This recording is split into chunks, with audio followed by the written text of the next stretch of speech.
You enter the world underground, hidden inside a narrow burrow somewhere in Africa. No light, no warning, no protection. Your mother nudges you forward with her snout. It's not comfort, it's instruction. Get up. Hold on. Survive. Your legs are too small to walk beside her, so you cling to her tail as she climbs out into the open night. Baby pangolins do this for weeks. If you fall, you don't get a second chance. She doesn't feed you yet. First, she has to stay alive. Her claws dig into the soil as she moves, tearing at the earth again and again. Nothing. She keeps walking. You tighten your grip, heart pounding as every step threatens to shake you loose. Then she finds it an ant mound. She slams her claws down, ripping the surface apart, and slides her tongue deep inside. When she pulls it back, ants cling to it in writhing clumps. The mound fights back. Soldiers pour out, swarming up her legs, then onto you. Their bites sting like fire. You squeal, panic rising. You open your mouth, trying to copy your mother, and an ant slips inside. You choke. Your grip breaks. You fall. The ants swarm instantly, biting every soft place they can find. But your mother reacts without hesitation. Her tail sweeps across the ground like a weapon, smashing the ants away. She scoops you up, places you back onto her tail, and walks off as if nothing happened. Only when you're back in the burrow does she let you drink.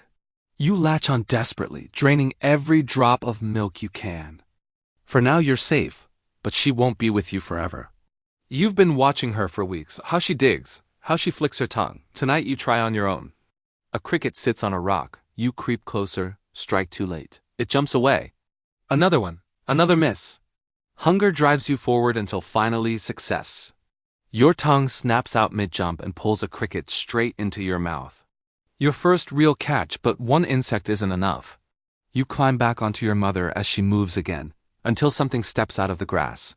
A monitor lizard. Its tongue flicks. Its head drops low, then it charges. Your mother shoves you away and rushes forward, curling into a tight, armored ball. The lizard bites, claws scraping uselessly against her scales. Frustrated, it changes tactics, ripping at softer flesh beneath her armor. She screams. Blood spills. You stay frozen as her movements slow, then stop. The lizard turns toward you.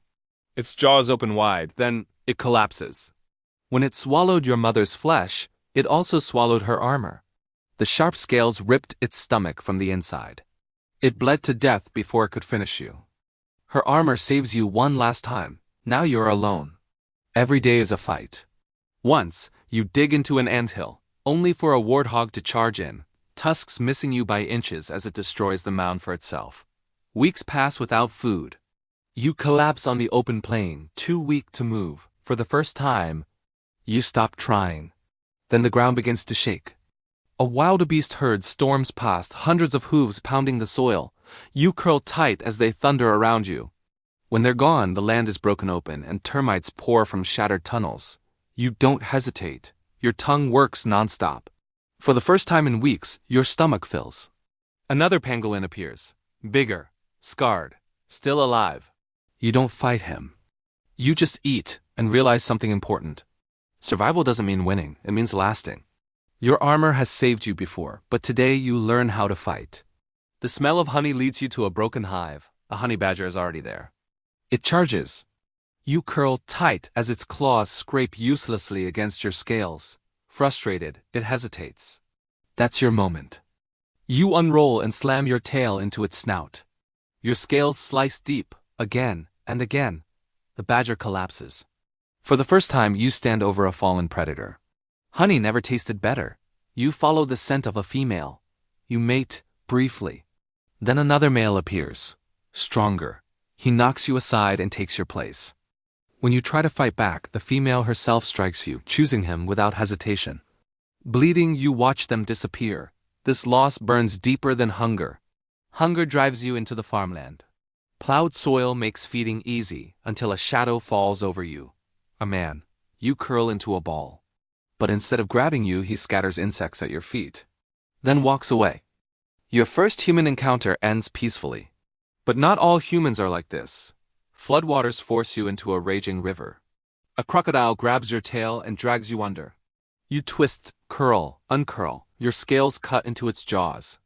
You break free, gasping, just as a hippo storms through the water and crushes the crocodile beneath its weight. You survive again. But something worse is coming. Near a village, you trust your armor one last time.